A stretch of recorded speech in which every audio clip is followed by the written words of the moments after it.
Bueno, lo interesante es comprender realmente de qué manera y en qué forma se puede crear al hombre dentro de lo que te digo, ¿no? Porque el error de la humanidad es creer que el hombre ya existe, y no hay tal. Para ser hombre se necesita poseer los cuerpos físicos, astral, mental y causal, y haber recibido los principios anímicos y espirituales. Los pseudoesoteristas y pseudocultistas creen que ya toda la humanidad posee esos cuerpos, lo cual revela falta de idoneidad en los investigadores de dichas escuelas. Porque si esos investigadores fueran idóneos en el terreno de la investigación superior, se darían cuenta de que no toda la humanidad posee tales cuerpos. En nombre de la verdad, yo sí puedo decirles que he investigado a fondo esta cuestión en los mundos superiores. Y por mí mismo, directamente he comprobado de que no todos los seres humanos poseen tales cuerpos. Fabricar los cuerpos astral, mental y causal y recibir los principios anímicos es vital para poder convertirse uno en un hombre verdadero. Antes de ese estado, uno no es más que un pobre animal intelectual condenado a la pena de vivir. Esa es la cruda realidad de los hechos.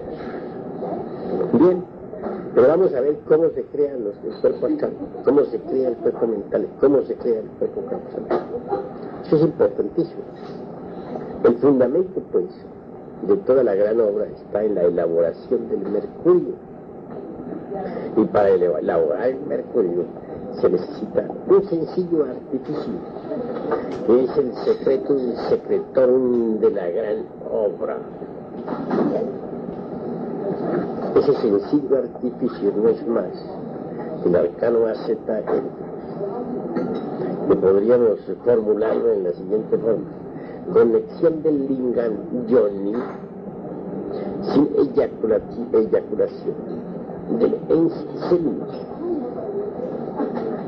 Cuando uno consigue por ese sencillo artificio transmutar la energía creadora, pues está de hecho en el camino del éxito. Ante todo, el mercurio no es más que el alma metálica del esperma. En alquimia, el esperma es el azogue en bruto. Se dice que con ese esperma transmutado se elabora el mercurio, que es el alma metálica del esperma. Bien, hay tres clases de mercurio. Primero, el azogue en bruto, o sea, el exiogeal, o esperma sagrado. Segundo, el alma metálica del esperma, que es el resultado de la transmutación, pues, del mismo.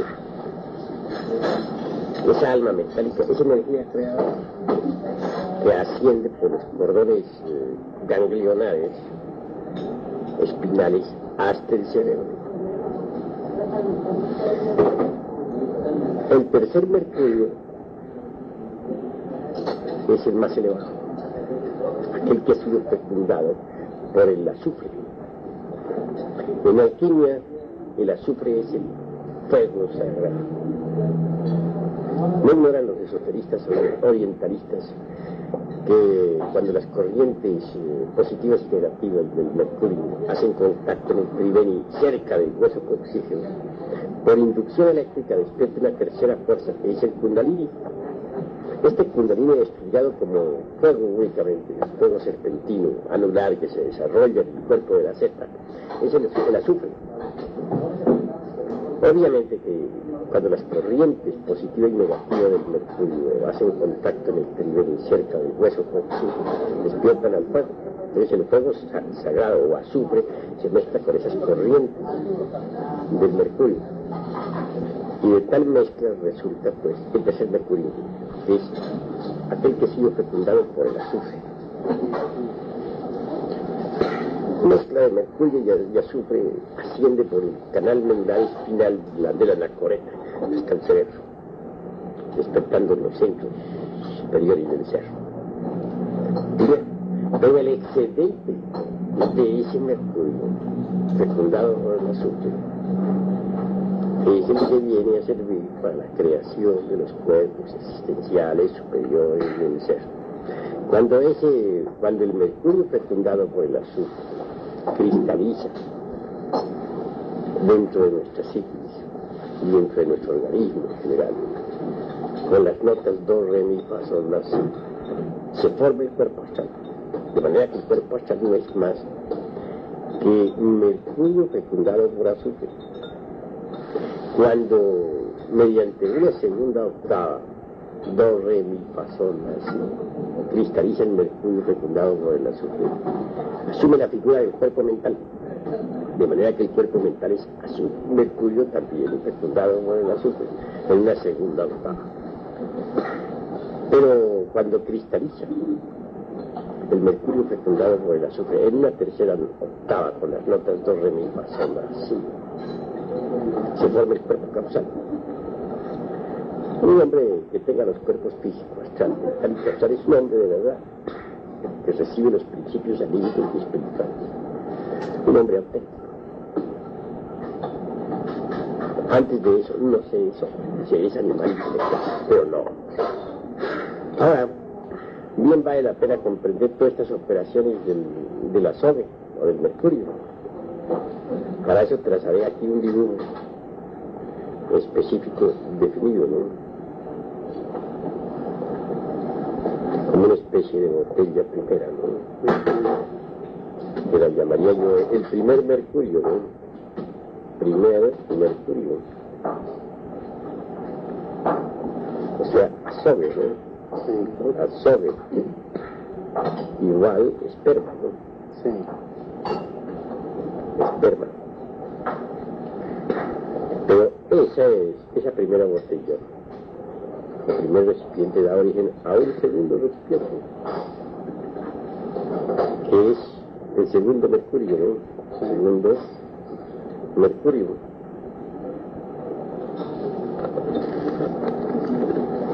Y el segundo mercurio, a su vez, da origen a un tercer mercurio.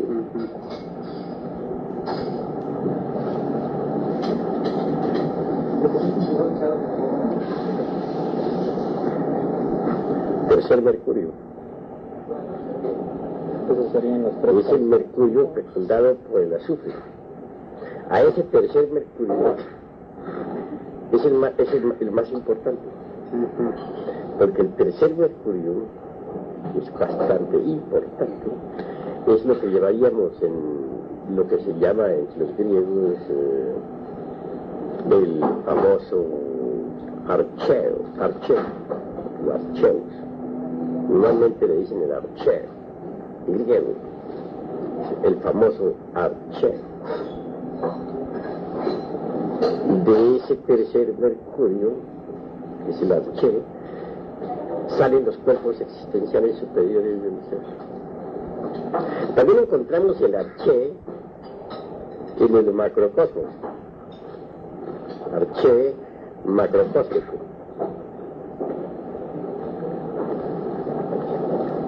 Ese arché macrocósmico es la nebulosa, de donde salen los mundos.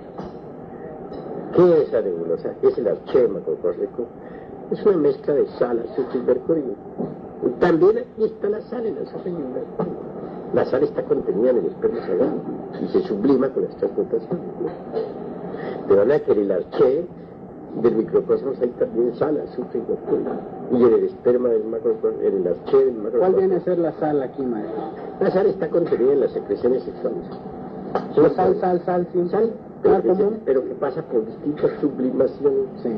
De manera que cuando se realizan las transmutaciones también se transmuta la sal. Ajá. En el archel del microcosmos, de donde salen los cuerpos existenciales superiores del ser, hay sal, azufre y mercurio.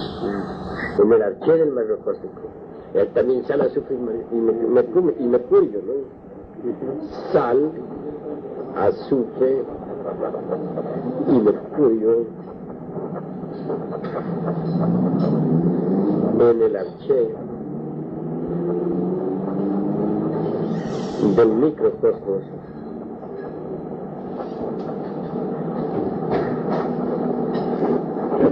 y del macrocosmos.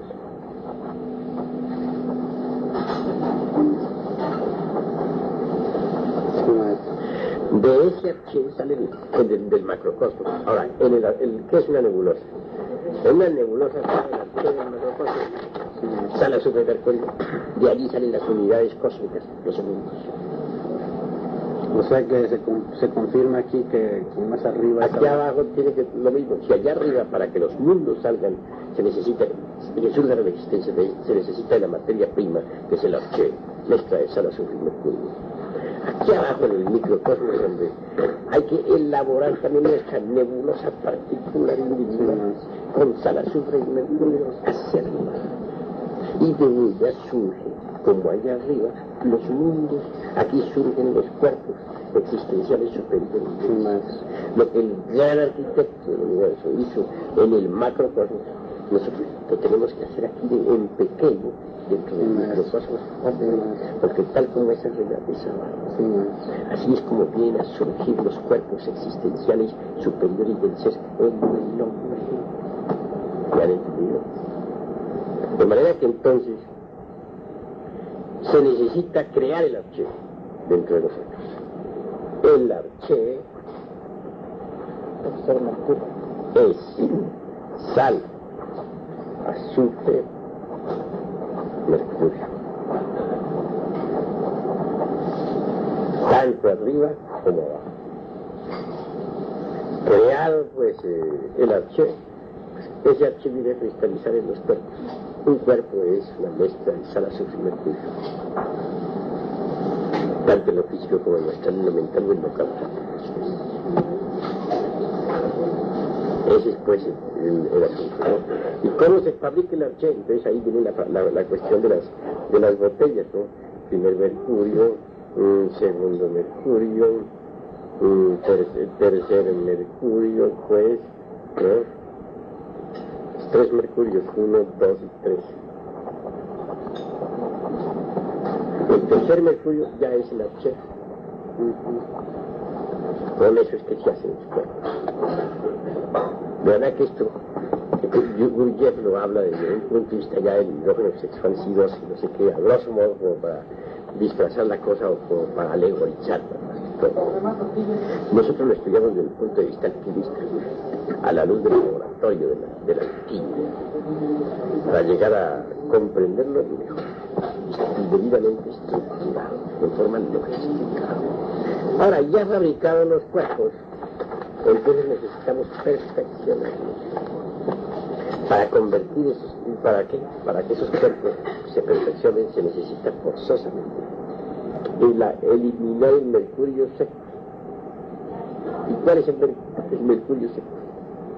Pues los yoes. Si uno no elimina los yoes, los cuerpos no se perfeccionan.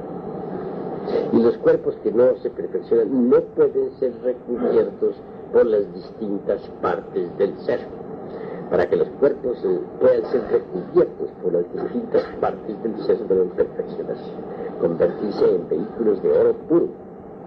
Pero no podrían esos vehículos convertirse en instrumentos de oro puro si no se elimina el mercurio seco y el azufre arsenicado. ¿Cuál es el mercurio seco? Los yoes. ¿Cuál es el azufre arsenicado? Pues el fuego animal bestial de los infiernos atómicos del hombre. Ese fuego que corresponde al abominable órgano pulgar tiguador. Hay que eliminar el mercurio seco y el azufre arsenicado para que los cuerpos existenciales superiores del ser, creados con el archeo de la alquimia, puedan convertirse en vehículos de oro puro, de la mejor calidad. Esos vehículos de oro puro pueden ser recubiertos por las distintas partes del ser. Y al fin todos ellos, penetrándose y compenetrándose mutuamente sin confundirse, vienen a servir de envoltorio para nuestro reino. Nuestro reino, el Cristo íntimo. Él se levanta de su sepulcro de cristal cuando hay un envoltorio de esa clase y se recubre con ese envoltorio para manifestarse aquí a través de los sentidos y trabajar con la humanidad. Así es como el Señor viene a la vida, surge a la existencia, el Cristo cósmico, o sea, el magnes interior de la alquimia. ¿Cuál es la piedra filosofal? La piedra filosofal es Cristo íntimo vestido con esos cuerpos de oro o recubierto con esa envoltura de oro. Esa envoltura de oro formada por los cuerpos es el tosoma helíaco, el cuerpo de oro del hombre solar. Cuando uno posee pues la piedra filosofal, tiene poder entonces sobre la naturaleza sabe obedecer. Posee el elixir de la vida, puede conservar el cuerpo durante millones de años. La naturaleza le obedece. De manera que ese es el camino de la alquimia. Ahora bien, no podría aparecer, fíjese usted la relación que hay en las minas, lo vemos, entre los átomos del oro, propiamente el oro, y el azógeno. Sí, y la plata también. Sí. A la plata la amalgama. Muy bien, dentro del organismo humano suceden cosas similares. Resulta que, como esos cuerpos son mercurio fecundado por azufre, en esos cuerpos del mercurio tiene que aparecer entonces el oro. Tiene que ser fijados los átomos de oro. Pero ¿quién podría fijar los átomos de oro en el mercurio? No podrían ser fijados sino por un artífice, que no es otra cosa sino el famoso antimonio, el antimonio de la alquimia. El antimonio de la alquimia no es como se cree una mera sustancia química, no.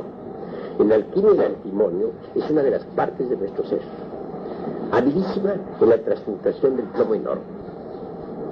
Esa parte de nuestro ser especializada en eso, sabe fijar los átomos del oro en los cuerpos del mercurio. Así es como los cuerpos del mercurio vienen a convertirse en cuerpos de oro puro, de la mejor calidad. Cuando uno posee ya los cuerpos de oro puro, recibe también la espada de oro.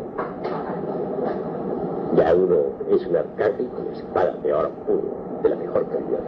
Una espada que se revuelve, amenazadora y lanza fuego y llamas. La espada de los arcángeles. De manera que bien vale la pena pues fijar los átomos del oro en el mercurio. Todo eso se puede hacer a condición de eliminar el mercurio seco y el azufre arsenicado. Si alguien no elimina el azufre arsenicado y el mercurio seco, sencillamente no logra crear o perfeccionar sus cuerpos hasta hacerlos de oro de la mejor calidad. Así pues, todo el secreto de la gran obra consiste en saber fabricar el mercurio hasta crear el archeo, la nebulosa íntima particular de donde han de surgir los distintos cuerpos. Por ahí está, ese es el camino del trabajo. Maestro, ¿cómo empieza a sentirse evidentemente la comunicación entre el íntimo y uno? Pues eso no es posible en tanto exista el ego, o en tanto no esté uno trabajando, mejor dicho, en la disolución del ego. A medida que uno va disolviendo el ego, va entrando en comunicación con el íntimo. Mientras lo presume uno, lo presiente, nada más. Pero el íntimo viene a manifestarse ya uno fuera del cuerpo físico, en aquellas horas en que el cuerpo físico está en la cama dormido. Entonces viene a uno el íntimo para instruirlo, para enseñarlo. De manera que poco a poco el íntimo va surgiendo entre las profundidades de uno mismo. Volviendo al aspecto alquímico de lo que nos está explicando, Sí. Las tres calcinaciones del mercurio por el hierro y por el fuego son precisamente las que nos habló. Bueno, las tres calcinaciones por el hierro y por el fuego corresponden a la primera y segunda montaña y parte superior de la segunda montaña. O las cocciones. Las tres cocciones o tres calcinaciones del mercurio, ¿no? Son tres purificaciones a base de hierro y fuego. Uno llega a la resurrección del Cristo en uno mediante tres purificaciones. Tres purificaciones a base de hierro y fuego. Eso está representado en la cruz por los tres clavos. Los tres clavos significan las tres purificaciones de hierro y fuego. De manera que entonces hay tres purificaciones, son tres calcinaciones del mercurio. La primera calcinación pues corresponde a la montaña de la iniciación. La segunda corresponde a la montaña de la resurrección. Y la tercera corresponde a los últimos 8 años de la gran obra. Los últimos 8 años de la gran obra. Maestro, el real ser se manifiesta de distintas maneras, es decir, en forma simbólica y por medio de palabras. El real ser interior profundo se manifiesta a uno pues, a través del simbolismo o directamente. Directamente cuando uno tiene la debida preparación. Y a través del simbolismo también se manifiesta. Pero para que se manifieste el real ser, uno tiene que primero bajar, tomarse la molestia de bajar, la fragua en sentido de voluntad, a trabajar en la preparación del mercurio. Si uno no prepara el mercurio, pues el real ser tampoco tiene interés en manifestarse a través de claro. La verdad que todo el secreto de la gran obra consiste en la preparación del mercurio. Dicen los sabios, darnos el mercurio y con eso tenemos todo. Eso es lo principal. De verdad que en síntesis, hablo de la gran obra en síntesis. Síntesis. Sí, sí. Ahora, ¿cómo se llega a la resurrección? Eso ya es trabajo de envergadura. No, pues ya para qué. De envergadura. Ahorita lo importante es llegar a hombre. Claro. Convertirse en hombre antes de entrar en el reino del superhombre. Claro. Porque el hombre, dice un códice de Anáhuac, dice, los dioses crearon a los hombres de madera y después de haberlos creado lo fusionaron con la divinidad. Mas luego añade, no todos los hombres logran fusionarse con la divinidad. El hombre fusionado con la divinidad obviamente es el superhombre. Ahora, la mayor parte llegan hasta convertirse en hombres, mas no alcanzan el estado del superhombre. Para convertirse en hombre verdadero, pues tienen que crear los cuerpos. Pero sucede que hay muchos que han logrado crear los cuerpos y recibir naturalmente sus principios superiores, anímicos, espirituales. Se han transformado en legítimos hombres, en auténticos hombres. Pero no han eliminado el mercurio seco, ni la azufre arsenicada. Entonces, ¿qué ha sucedido? Que no han perfeccionado esos cuerpos, no han logrado crear esos cuerpos en vehículos de oro puro. Han logrado crearlos, pero no han logrado transmutarlos en vehículos de oro de la mejor calidad. Se han quedado simplemente como hombres janasmusianos. Janasmusianos porque realmente no han eliminado el ego. Esos son casos de fracasos.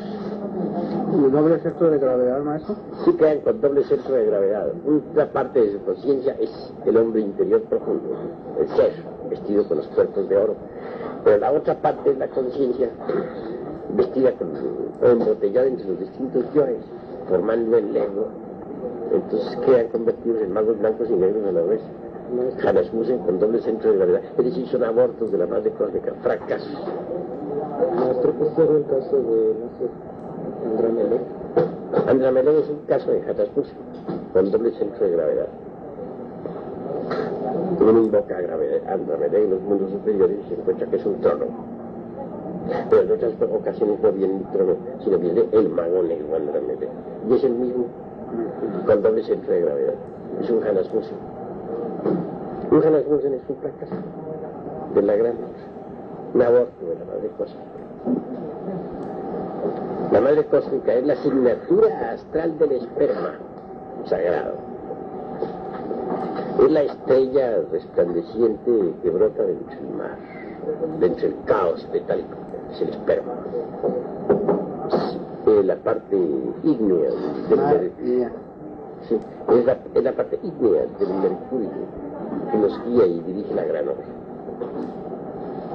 que nos ayuda en todo el trabajo de la gran obra. La estrella Maris,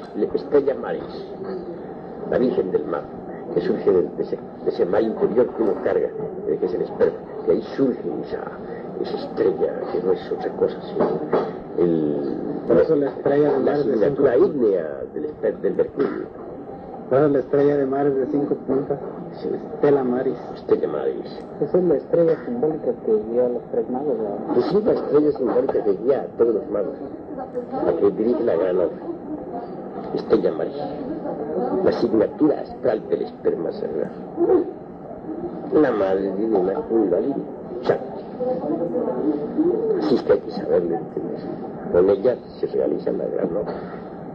Pero como les digo, si uno no elimina el mercurio seco y el azufre cercado, no logra fusionarse con la divinidad. Y si no logra fusionarse con la divinidad, se convierte en un aborto, en un fracaso. De manera que la obra hay que saberla hacer correctamente.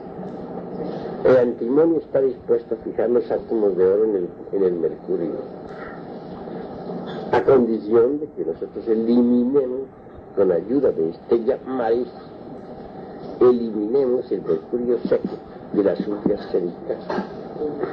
Si así procedemos, el antimonio trabajará en su forma, fijando el oro en el mercurio. Maestro, alguien me dijo que uno pasa las primeras iniciaciones inconsciente. Las primeras 9 iniciaciones son casi mecánicas o qué. Bueno, eso pertenecen digamos, al íntimo, ¿no? La personalidad no se da cuenta de esas cosas. Uh-huh. Son las primeras iniciaciones de los misterios menores, son el sendero probatorio, ¿no? Uh-huh. Eso es cuestión de la aprobación, ¿no? Más, eso tiene mucha importancia. Y en el momento en que tenemos que romper con esa cadena de los misterios menores.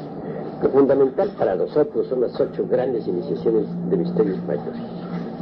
Eso es lo fundamental. Lo demás, las iniciacioncitas esas de misterios menores, eso es del sendero probatorio, que los discípulos aprueban. Sí. Una cadena que hay que romper. Lo fundamental para nosotros es el trabajo en la gran obra. Eso es lo importante. Y a eso debemos dirigirnos, a realizar toda la gran obra. Ahora, para comprender los misterios de la gran obra, se necesita recibir el don de Dios, o sea, el don de Dios. Si uno no ha recibido el don de Dios para poder entender la ciencia de la gran obra, aunque la estudie, no la entiende, porque resulta que no se dirige al intelecto, se dirige a la conciencia. Toda la ciencia de la gran obra va a la conciencia, pertenece a los funcionalismos de la conciencia. Para que el maestro aparezca, el alumno tiene que estar preparado. Sí. Vean ustedes lo importante que es esto. ¿Cómo se puede hablar en alquimia sobre toda la gran obra?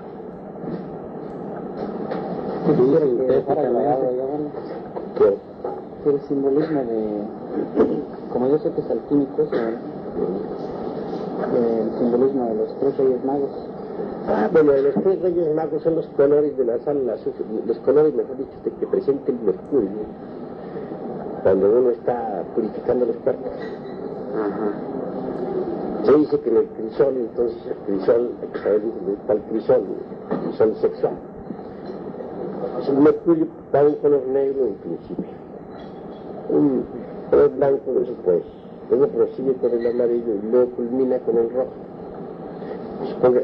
Ese es el simbolismo de los Reyes Magos, ¿no? Uno de ellos es negro, el otro es amarillo y el otro es blanco. En cuanto al rojo, el rojo es la púrpura que todos ellos, como los reyes, llevan puesta. Ese es el simbolismo del rojo. Y la estrella que los guía a ellos es la estrella, precisamente, de la Maris, la estrella Maris, la que guía todo el trabajo. La estrella Maris es la que guía todo el trabajo, la que hace todo el trabajo. Estrella Maris. Obviamente que entonces, pues cuando uno quiere convertir, digamos, el cuerpo astral en un vehículo de oro puro, tiene que dedicarse a eliminar el mercurio seco. Claro, todos esos yoes sumergidos que hay en el astral surgen con una fuerza terrible, espeluznante, horrorosa, y se procesa el momento de corrosión en que todos esos elementos pues deben irse desintegrando, ¿no? Atacan violentamente los demonios y se dice que entonces ha entrado uno en el reino de Saturno, ha empezado su trabajo con el cuervo negro, corresponde a Saturno. Cuando ya todos esos elementos comienzan a ser destruidos y desintegrados en el mercurio del cuerpo astral, comienza a emblanquecerse. Cuando ya han sido destruidos esos elementos, en mayoría, ya entonces recibe uno en el astral túnica blanca. La túnica de Ptah, con los egipcios. brilla el hilo blanco. Tiene que continuar en el trabajo, hacia adelante, convertir ese mercurio astral en un cuerpo de perfección, prosiguiendo con el trabajo de desintegrar elementos indeseables que hay en el cuerpo astral, que corresponden al mercurio seco. Al fin, el mercurio ese astral que aparece con el color amarillo, entonces se recibe la túnica amarilla de los grandes mistérios. Y prosiguiendo en el trabajo, llega un momento en que ya no queda absolutamente ningún elemento indeseable en el cuerpo astral.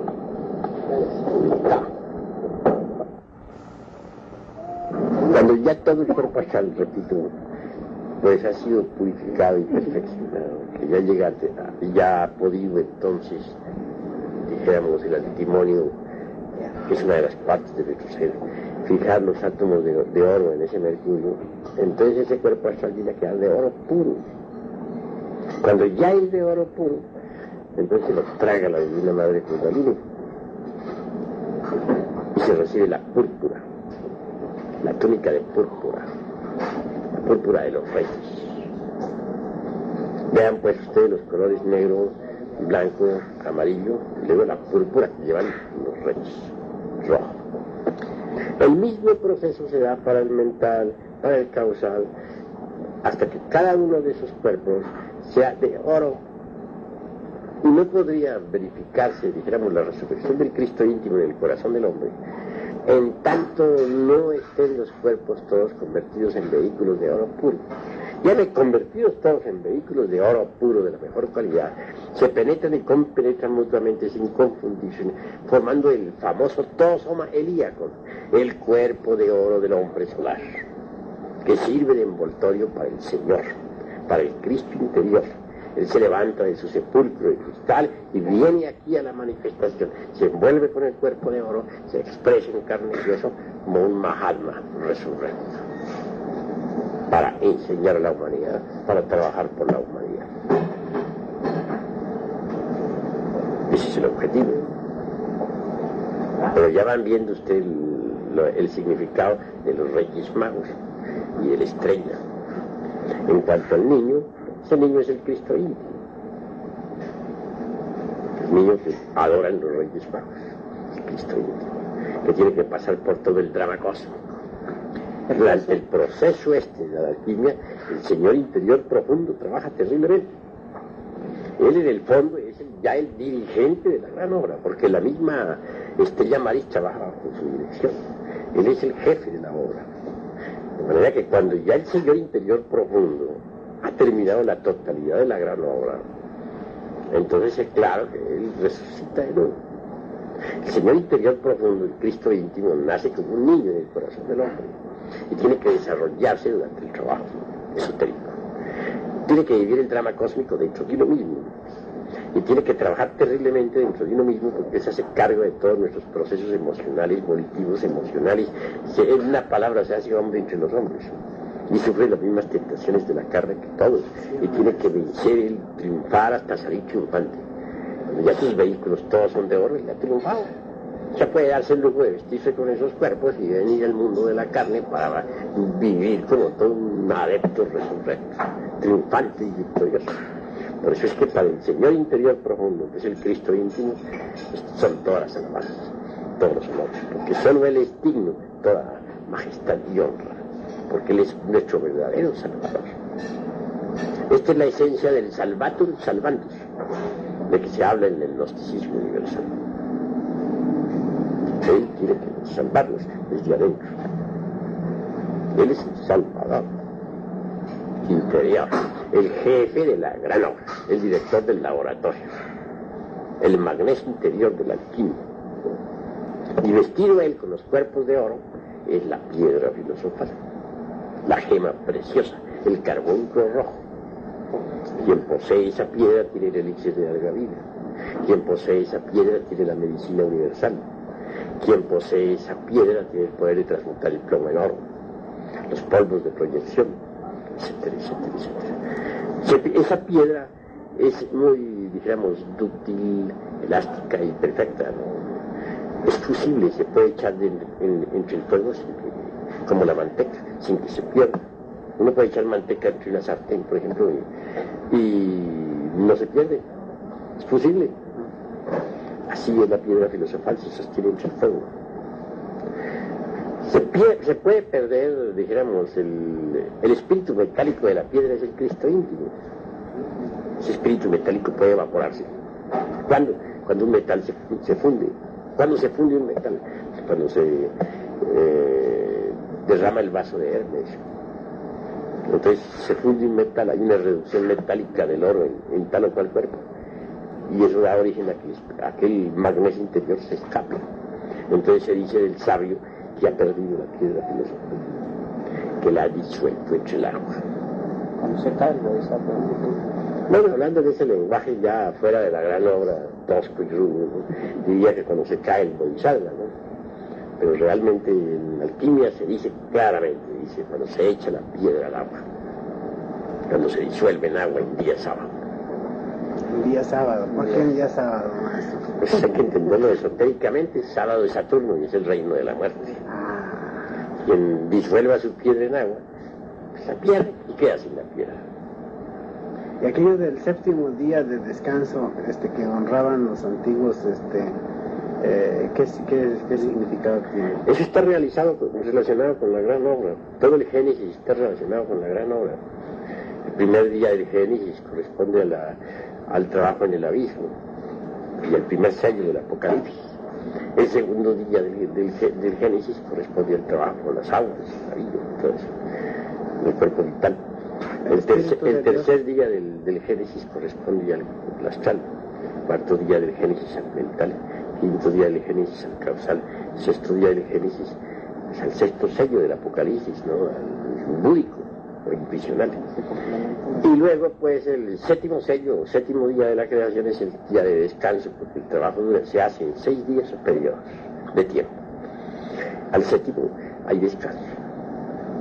Y en el octavo viene la resurrección del Señor. De manera que el Génesis y el Apocalipsis se complementan. Pero hablan de 7 días nada más.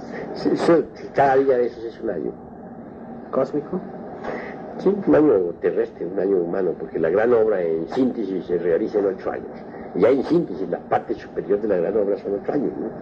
Aunque los periodos de trabajo y de preparación son muchos más, ¿no? Pero ya la última síntesis, el último periodo en que se concluye la gran obra es de 8 años. Los 8 años de Job. Los 8 años maravillosos. 7 días y en el octavo hay resurrección. La obra se realiza, pues, por periodos de tiempo. Pero todo eso se puede realizar en una sola existencia bien aprovechada. El Génesis y el Apocalipsis son textos de alquimia. El Génesis es para vivirlo ahora mismo en el trabajo de la alquimia, lo mismo del Apocalipsis. El Apocalipsis es el libro de la sabiduría, el libro de la alquimia. ¿Y cuál es el Apocalipsis no está desvirtuado en las diferentes traducciones? Es con el único que no se ha metido nadie. Porque como nadie lo entiende, nadie se mete con él. Se ha podido salvar gracias a eso. Pero toda la gran obra está en el Apocalipsis. Ese es el libro de la sabiduría. El libro donde están las leyes de la naturaleza. Cada cual tiene su propio Apocalipsis interior. Existe el Apocalipsis de Pedro, el de Juan, el de Pablo. También existe el Apocalipsis de cada uno de nosotros. Su propio Apocalipsis. Y hay 2 formas de vivir el Apocalipsis. Cuando vive dentro de uno mismo, haciendo uno mismo la gran obra, o tiene que vivirlo con la naturaleza, con la humanidad en general. Por ejemplo, la humanidad actual ya rompió el 6º sello. Está guardándose el momento en que rompa el 7º sello. Cuando eso sea, habrá un gran temblor, vendrá el cataclismo final, con la destrucción total de esta raza. O no, vivir uno dentro de sí mismo, es pavoroso dentro de sí mismo, y culmina con el Maestro resurrecto. Los 7 sellos son los 7 cuerpos. Son los 7 cuerpos. También el es físico, el etérico, astral, mental, causal, búdico, átmico. Maestro, El Apocalipsis es interior, profundo, y es para vivirlo dentro de uno mismo. Lo mismo que los evangelios. Los 4 evangelios del Cristo son alquimistas, y son para vivirlos dentro de uno mismo. Y el Cristo está dentro de uno mismo. Dentro de uno mismo tiene que encontrarlo, uno mismo. Es el director de todo el trabajo del laboratorio. Pero el Jesús histórico sí existió, maestro. El Jesucristo interior, sí, el gran Kabir existió. El mérito de él fue que hizo conocer la doctrina del Jesucristo íntimo particular de cada uno de nosotros. Ahí está su mérito. Que él propagó esa doctrina. Como un Gautama, el Buda, su mérito está en que enseñó la doctrina del Buda interior de cada uno de nosotros. El Gautama, el Buda, se apoya en la doctrina del Buda íntimo de cada cual.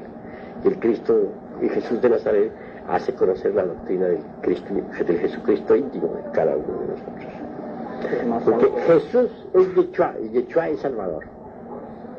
La Madre Divina Kundalini, antes de ser fecundada, es la Virgen Negra, que está debajo de los sótanos de todos los monasterios antiguos, y que se le honra con veladoras de color verde. Esperanza de que algún día despierte el león verde, el fuego, el estado residual. Pero ya fecundada por el Logos, entonces es la Divina Madre, la Divina Concepción, con el niño en sus brazos. Ese niño es el mismo Logos que desciende de su mundo y se hace hijo de la Divina Madre particular de uno, aguardando el instante de entrar ya dentro del cuerpo de uno, para comenzar el proceso de la gran obra, para realizar la gran obra. De manera que Él es el Señor de la gran obra, el Salvador de cada uno de nosotros. Entonces, el Jesucristo interior, eso es lo que cuenta. El Jesucristo íntimo. El Yeshua significa Salvador. Jesús es Yeshua, Salvador. Y cada uno tiene que encontrar a su Salvador interior profundo. Entonces Jesús encarnó a Cristo. Jesús de Nazaret, el gran Kabir Jesús, él hizo la gran obra. Y es un hombre que habló sobre el Jesucristo íntimo, que es el Señor de la gran obra. Y el drama cósmico, uno tiene que vivirlo nuestro Salvador interior dentro de nosotros mismos, aquí y ahora, en el trabajo de la gran obra.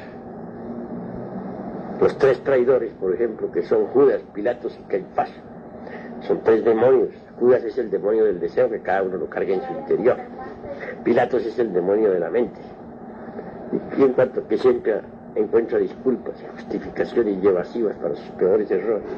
Y en cuanto a Caifás, es el demonio de la mala voluntad en cada uno de nosotros, aquel traidor que cambia al Cristo, mejor dicho, que prostituye la religión.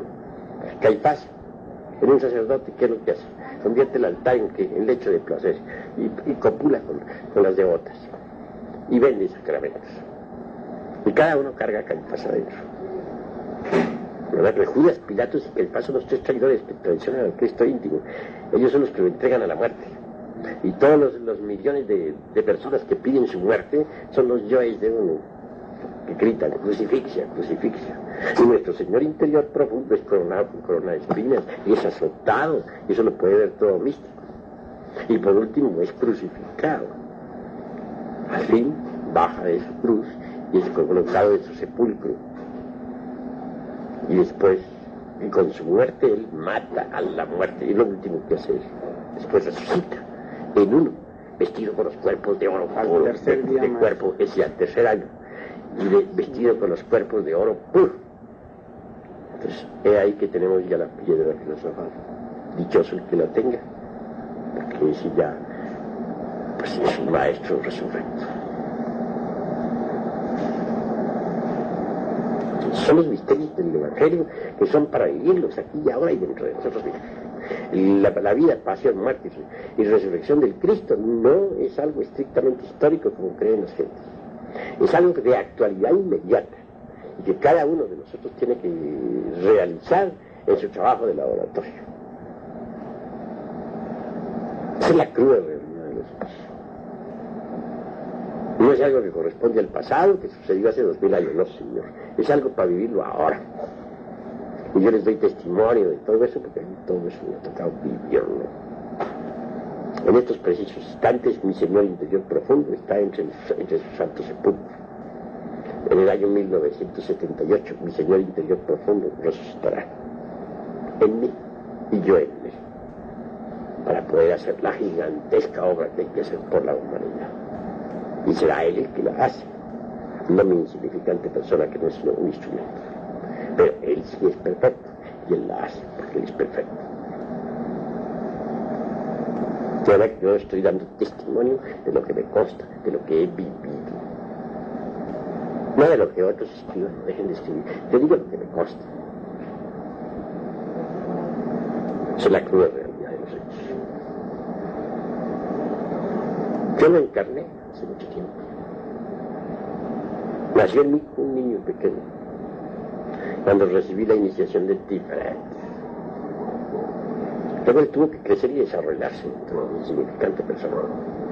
Tuvo que pasar por todo su dama cósmico. Pero que al hablarle a ustedes de esta forma, hablo lo que me consta. Ahora en estos momentos, después de haber pasado por el Calvario, estoy en su santo sepulcro. Allá voy yo de cuando en cuando, a besar la lápida de su sepulcro, a guardar lo ansioso su resurrección. Y hasta el 78, que queda resurrecto el Señor. Claro, yo lo estoy haciendo por tercera vez. Digo por tercera vez porque yo he hecho la gran obra 3 veces. La hice en el pasado Mahamantara, o sea, en la Tierra Luna, antes de que esta cadena terrestre hubiera surgido a la existencia. Entonces trabajé por la humanidad y realicé toda la obra. Luego, en la Lemuria, pues cometí el error cuando la revuelta aquella de los ángeles, ¿no?, cayeron en la generación animal, ¿no? Claro, eso fue en la Lemuria, continente Mu. Entonces yo también cometí el error de como Bodhisattva, de Vyani Bodhisattva, ¿no?, de caer en la generación animal. Entonces perdí la piedra, ¿no?, la eché al agua. Pero en la misma Lemuria volví y la hice surgir. Luego, pues, en la meseta central del Asia, cometí el error, pues, de cometí el conde Sanoni. O sea, de tomar esposa cuando ya se me estaba prohibido, ¿no? Entonces volví a echar la piedra filosofal al agua. Ahora en esta nueva existencia hice la gran obra, esta para culminar de la resurrección del Señor, por tercera vez. Por tercera vez. ¡Qué barbaridad! Bueno, pues ya la he hecho 3 veces. En la antigua Tierra Luna la hice, pero cometí el error allá de echar la piedra al agua, y allá mismo me tocó volver a levantar la piedra, otra vez a darle vida a la piedra. En la Lemuria cometí el error de delinquir, y luego la misma Lemuria la eché arriba otra vez. Y luego en la raza aria volví a delinquir, y en la meseta central del Asia volví, luego aquí en la raza aria, que fue desde la meseta central del Asia, volví a echar mi piedra al agua, y ahora la estoy otra vez haciendo surgir a la existencia. Por tercera vez. ¿Verdad que ya tengo experiencia? Conozco el camino. Conozco el camino, y lo conozco prácticamente. Lo que sí quiero decirles es una gran verdad. Cuando yo elaboré la piedra filosofal por primera vez, estaba fuerte, poderosa la piedra. Cuando la elaboré por segunda vez, fue más fuerte. Y cuando la elaboré por tercera vez, fue más, ahora que la estoy elaborando por tercera vez, será todavía más poderosa. Sí. Porque hay, debido a la experiencia, ¿no?, adquirida.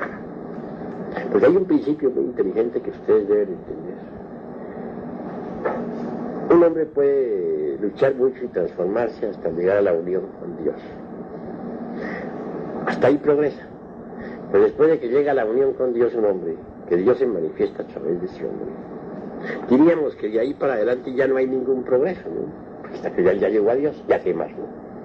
Si quiere progresar ese hombre de ahí para adelante, tiene que entonces, dijéramos, retrogradar, o sea, echar la piedra al agua.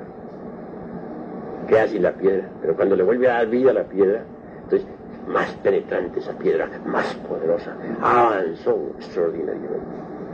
Hay hombres que lo han hecho hasta 7 veces, de echar la piedra al agua hasta 7 veces, adeptos que lo han hecho hasta 7 veces. Ya más allá de 7 veces es muy peligroso, se puede caer bajo maldición. Yo lo he hecho 3 veces, pero francamente no lo haré una cuarta. No quiero exponerme a problemas. Y eso, las 3 veces que lo he hecho, me ha sabido el asunto chicharrón de cebo. Demasiado doloroso. Ya no creo. Por ejemplo, en la meseta central del agua, cuando eché la piedra al agua por tercera vez, desde allí, cuánto luché, a través de los siglos, a volverme a levantar. Qué karmas tan espantosos, qué amarguras tan terribles.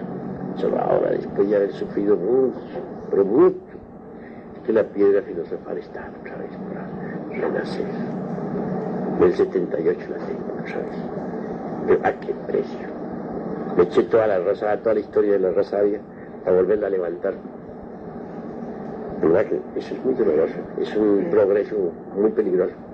Hay adeptos que, queriendo hacer más penetrable, más poderosa su piedra, intencionalmente bajan. Ya no caen, sino bajan. ¿Cómo bajan? Toman esposa cuando ya les está prohibido, pero no eyaculan el licor seminal, sino bajo la dirección de un gurú. A trabajar con todas las reglas del arcano AZF. Pierden de todas maneras la piedra, ya se les prohibir contacto sexual. Y después de cierto tiempo, bajo la dirección del mismo gurú, vuelven otra vez a la vida de la piedra. Hacen la gran obra. Entonces ya queda la piedra más poderosa que antes. Entonces hay que diferenciar pues entre una caída y una bajada, ¿no? Yo no bajé así intencionalmente. Mis 3 casos fueron de caída, no de bajada. Fueron de caída. En la meseta central de la sierra, por el error del conde Zanoni. Puse amor en la hermosa dama, inefable. La tomé por esposa. A pesar de que se me había prohibido, y eso dio origen a una caída, ¿no? Pero sí les digo, después de la experiencia de los siglos, que así es como se realiza la gran obra. Recordemos el ave fénix, era maravillosa, coronada con corona de oro, sus patas y sus piernas todas de oro puro, bellísimo, debajo. La naturaleza le rendía culto. Cansada de vivir después de millones de años, resolvió hacer un nido. Dicen que con ramas de incienso, de mirra, no sé qué, de nardo, otras ramas preciosas. No, lo cierto fue que ella se incineró. La naturaleza se entristeció, pero después resucitó entre sus propias cenizas, la ave fénix, más gloriosa que antes, más poderosa que antes. Eso se relaciona precisamente con la gran obra. Todo el poder de un adepto está en la piedra filosofal. Si la echa al agua, queda pues amolado. La vara de Moisés, maestro, la vara de Moisés que les enseñó a los egipcios al faraón. Es el espina dorsal. Como los magos negros le sacaron serpientes también ahí cuando él sacó la suya, ¿verdad? Pues claro. Cuando su vara se convirtió en serpiente. Así como Moisés convirtió la vara en serpiente, así también uno tiene que convertir la vara en serpiente. Así como Moisés levantó la serpiente sobre la vara y ésta se convirtió en la vara misma, así también nosotros necesitamos levantar al Hijo del Hombre dentro de nosotros mismos. El Hijo del Hombre es el Cristo íntimo. Hay que levantarlo dentro de nosotros mismos. Para poder levantarlo, primero hay que crear los cuerpos existenciales superiores del ser. Solo así podrá él venir aquí, encarnar el mundo, nacer el mundo, para luego ir creciendo y viviendo el drama cósmico. Él tiene que hacerse cargo de los procesos emotivos, mentales, sentimentales, sexuales de todos los días y hacerse hombre, convertirse en hombre. Y hasta lograr vencer a las tinieblas en sí mismo, eliminar a los yoes en sí mismo y triunfar en sí mismo. Entonces, claro, él es digno de toda alabanza y gloria y honra, porque ¿quién otro viene a hacer eso por uno? ¿Quién otro? Solo el Salvador. Por eso es que el Cristo es digno de toda honra. Y ante él los 24 ancianos, que no son otra cosa sino las 24 partes de nuestro propio ser interior profundo, y los 4 santos, que no son otra cosa, los santos, con las 4 santas criaturas, que no son otra cosa sino 4 partes superiores de nuestro ser relacionadas con los 4 elementos. Todos arrojan sus coronas a los pies del Cordero. porque solo Él es digno de toda honra y alabanza y gloria, porque Él es el que con su sangre nos redime.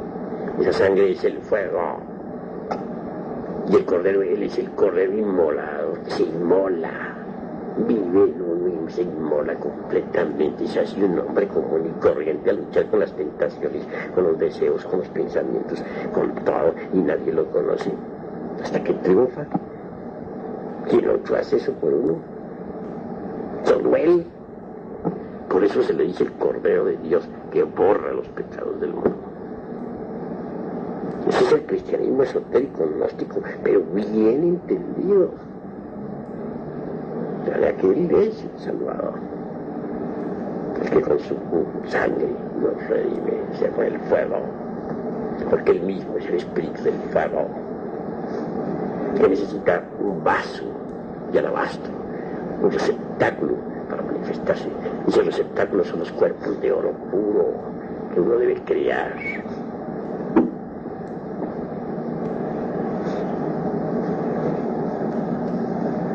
Entender esto es formidable, porque llega uno precisamente a donde debe llegar. Es a convertirse en el hombre solar, en el hombre real, en el hombre Cristo. De verdad que por esto hay que luchar a muerte, contra todo y contra todos, contra sí mismo, contra la naturaleza, contra todo lo que se oponga, hasta triunfar, convertirse en el hombre solar,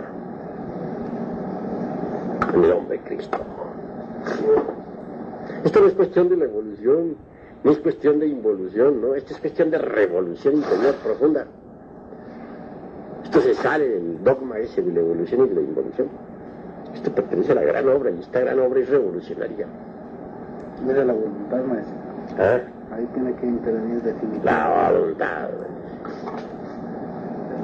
No es asunto mecánico. No, trabajo consciente. Esto se logra a base, dijéramos, de trabajos conscientes y padecimientos voluntarios. Hay que dedicar la vida en su totalidad a la gran obra, hasta conseguirlo, convertirse en el hombre solar. El sol, eso es lo que quiere. Él quiere una cosecha de hombres solares. Eso es lo que le interesa al sol. De manera que nosotros debemos cooperar con el sol hasta convertirnos en hombres solares. Él quiere una cosecha de hombres solares. Eso es lo que le interesa a él. Bueno, hermanos, creo que ya se nos ha hecho un poquito tarde. Abuelo, yo quería hacer Eso es 25. No, eso no lo grabes, no. Ajá.